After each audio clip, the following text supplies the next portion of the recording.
คิดยกกำลังสองยังเกี่ยวข้องกับเรื่องของประชาธิปไตยนะคะวันนี้เกี่ยวข้องกับการเดินหน้าของประชาชนเพื่อเสนอกฎหมายค่ะขั้นตอนที่เกิดขึ้นคืออะไรปัญหาอุปสรรคที่เกิดขึ้นระหว่างทางนะคะวันนี้คิดยกกำลังสองกับอาจารย์สมเกียรติตั้งกิจวานิชประธาน TDRI ค่ะ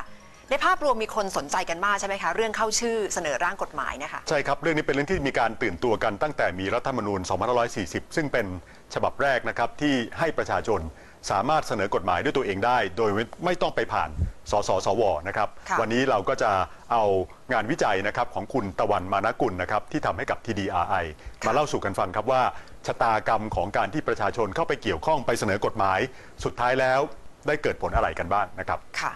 รัฐธรรมนูญบอกว่าประชาชนถ้าเข้าชื่อกันเสนอกฎหมายได้นะครับเช่นปี 40 บอกว่าถ้ามี 50,000 รายชื่อนะครับประชาชนเสนอกฎหมายได้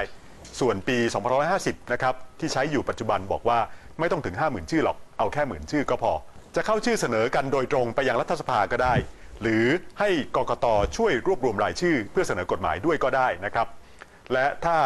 กฎหมายนั้นได้รับการบรรจุพิจารณาในสภาประชาชนจะสามารถได้โควต้านะครับของกรรมาธิการเพื่อไปพิจารณากฎหมายอย่างน้อย1 ใน 3ของกรรมาธิการทั้งหมดอันนี้ก็เป็นหลักการที่ดีของรัฐธรรมนูญทั้ง2ฉบับนะครับเป็นการเอื้อให้คนใช้สิทธิ์โดยตรงเลยใช่ไหมคะอาจารย์กับการใช้สิทธิ์ตามระบอบประชาธิปไตยใช่ครับถ้าไปวิเคราะห์ดูเนื้อหากฎหมายที่ออกโดยสภาผู้แทนราษฎรนะครับซึ่งเราวิจัยเราก็พบว่าหลายฉบับไม่ได้เป็นเพื่อประโยชน์ประชาชนแต่เป็นไปเพื่อประโยชน์ของกลุ่มทุนบ้างราชการบ้างนะครับก็จึงเป็นเหตุให้ต้องมีอีกแนวหนึ่งในการเสนอกฎหมายโดยประชาชนเองซึ่งเป็นเจ้าของอำนาจอธิปไตยนะครับที่แท้จริง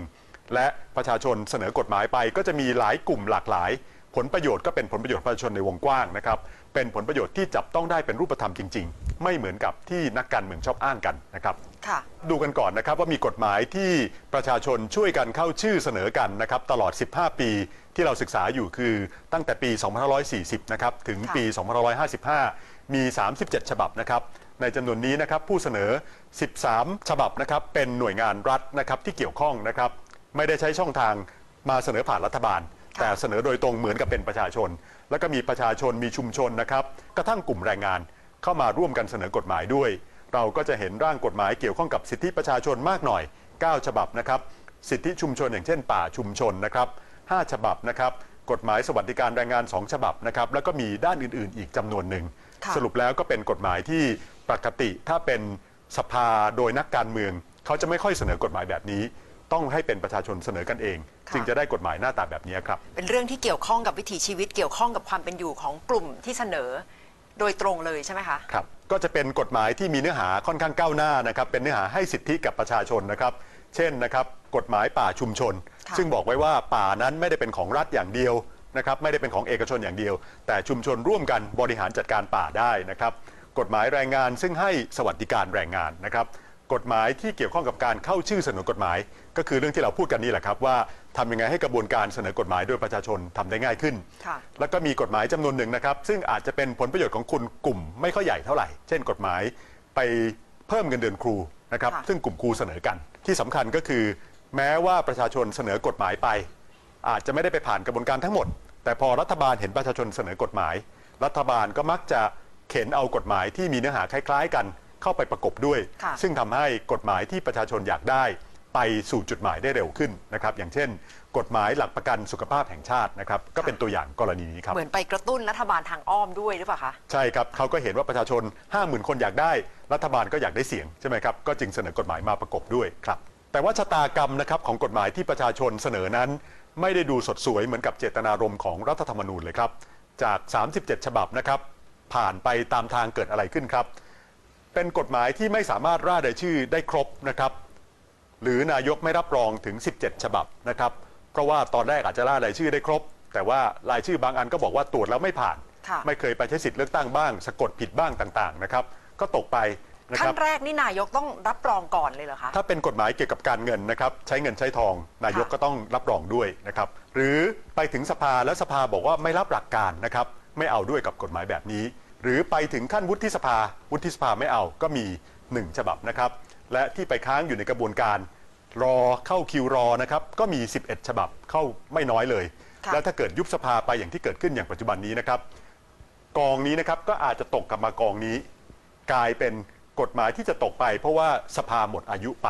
มีที่ผ่านบังคับใช้ได้ก็มีเพียง3ฉบับเท่านั้นครับผ่านมากี่ปีคะถึงมาคลอดได้3ฉบับเนี่ยค่ะ15 ปีครับก็ได้ประมาณ3ฉบับ4ฉบับนะครับถ้านับของปีล่าสุดนี้เข้าไปด้วยนะครับก็ถือเป็นส่วนน้อยครับแสดงว่าอุปสรรคระหว่างทางเยอะมากนะคะครับอุปสรรคมากมายเลยนะครับตั้งแต่ทำร่างกฎหมายนะครับประชาชนส่วนใหญ่ไม่ใช่นักกฎหมายจะเขียนกฎหมายให้ถูกใจออกมาในรูปแบบที่ถูกต้องเหมาะสมนั้นยากอยู่นะครับต้องทำวิจัยกันด้วยนะครับและต้องรวบรวมรายชื่อนะครับจะได้10,000 ชื่อ 50,000 ชื่อนั้นยากมากนะครับมีการศึกษาพบนะครับว่าใช้เงินไปเกือบ2 ล้านบาทกว่าที่จะทำให้ล่ารายชื่อได้ครบนะครับสังคมก็ไม่ค่อยสนใจเพราะว่าประชาชนที่ร่างกฎหมายนั้นไม่มีเครื่องมือประชาสัมพันธ์แบบรัฐบาลนะครับก็จึงมีปัญหาการตรวจสอบเอกสารก็ใช้เวลานานนะครับจนไปถึงรัฐสภาก็ถูกรัฐสภาดองไม่ยอมเอาเข้าวาระอีกแล้วถ้าเกิดสภายุบไปกฎหมายที่เข้าคิวรอก็ตกไปถ้าเกิดรัฐบาลใหม่ไม่เอาด้วยโชคดีเข้าไปถึงสภาได้อาจจะถูกกรรมาธิการอาจจะถูกรัฐบาลสอดไส้เปลี่ยนหลักการไปอย่างเช่นกฎหมายป่าชุมชนนะครับประชาชนสุดท้ายก็บอกว่าไม่อยากได้แล้วกฎหมายแบบนี้นะครับอุปสรรคเยอะขนาดนี้นะคะคนเดินหน้านี่ต้องมีความอดทนอย่างสูงจะมีข้อเสนอแนะปรับปรุงกระบวนการให้มีประสิทธิภาพมากขึ้นยังไงคะอาจารย์ส่วนหนึ่งได้ปรับปรุงไปแล้วนะครับหลังจากที่พวกเราทำวิจัยกันนะครับแล้วก็มีหลายๆฝ่ายช่วยกันผลักดันก็คือมีกฎหมายที่ช่วยปรับปรุงกระบวนการเสนอกฎหมายของประชาชนออกมาในปลายปี2556นะครับที่ช่วยยกร่างกฎหมายให้นะครับมีหน่วยงานอย่างเช่นคณะกรรมการปฏิรูปกฎหมายมาช่วยประชาชนยกร่างกฎหมายนะครับแต่ว่าก็ยังมีปัญหาสำคัญนะครับเช่นยังไม่มีการกำหนดกรอบเวลาชัดเจนกฎหมายที่ประชาชนเสนอไปก็จึงอาจจะไปเข้าตู้เย็นนะครับรอประธานรัฐสภาประธานสภาผู้แทนราษฎรนะครับเอากฎหมายเหล่านี้มาบรรจุใส่วาระหรือแม้กระทั่งเอาของประชาชนเข้าไปแล้วบอกว่าไม่รับหลักการยังไม่ได้มีการบอกว่าถ้าเกิดสภาหมดวาระไปอย่างเช่นมีการยุบสภาอย่างที่เป็นอยู่ปัจจุบันนี่นะครับกฎหมายที่อยู่ในท่อนั้นจะกลับมาอัตโนมัติเพราะยังต้องรอให้นายกรัฐมนตรีรอให้รัฐบาลใหม่บอกว่าอยากเอากฎหมายนั้นกลับมาด้วยเพราะฉะนั้นถ้าเกิดประชาชนอยากจะได้กฎหมายนั้นอีกก็อาจจะต้องมาล่ารายชื่อกันใหม่อีกก็เป็นการเสียต้นทุนซ้ำซ้อนกันแล้วก็คงเสียกำลังใจกันเยอะนะครับส่วนนี้ก็ต้องแก้รัฐธรรมนูญกันเลยเพื่อให้เกิดขึ้นได้นะครับและสุดท้ายนะครับควรจะมีการแก้ไขนะครับว่าถ้าเกิดผู้แทนประชาชนนะครับไม่เอาด้วยกับข้อเสนอของประชาชนก็ควรต้องไปตัดสินกันโดยการทำประชามติโดยอัตโนมัติเลยแทนที่จะปล่อยให้กฎหมายตกไปอย่างที่เป็นอยู่ปัจจุบันครับค่ะอุปสรรคมากมายนะคะแต่ว่าก็เห็นแล้วใช่ไหมคะว่าถ้าเกิดผลักดันได้จริงกฎหมายจากประชาชนเกิดขึ้นได้จริงเนี่ยจะมีประโยชน์จริงๆสำหรับคนที่ผลักดันจะเป็นหัวใจในการปฏิรูปการเมืองรอบใหม่ที่เราพูดคุยกันเลยนะครับว่าถ้าเกิดเราไม่ไว้ใจพรรคการเมืองนะครับพรรคการเมืองยังต้องมีนะครับยังต้องมีประชาธิปไตยตัวแทนแต่ถ้าเรารู้ว่ามันยังไม่เพียงพอก็ต้องมีทางเลือกอื่นให้ประชาชนและทางเลือกหนึ่งที่สำคัญก็คือการให้ประชาชนมีสิทธิในการเสนอกฎหมายเองได้ด้วยนะครับค่ะเรื่องของกฎหมายเป็นเรื่องสำคัญมากนะคะเพราะว่าเกี่ยวข้องกับวิถีชีวิตของผู้คนนะคะยิ่งถ้าเกิดคนที่เกี่ยวข้องกับชุมชนและท้องถิ่นได้นำเสนอเรื่องที่เป็นปัญหาและผลักดันเป็นกฎหมายได้จริงก็น่าจะช่วยปรับปรุงคุณภาพชีวิตได้ค่ะทั้งหมดคือคิดยกกำลัง2สำหรับวันนี้ค่ะวันนี้ขอบคุณอาจารย์มากค่ะ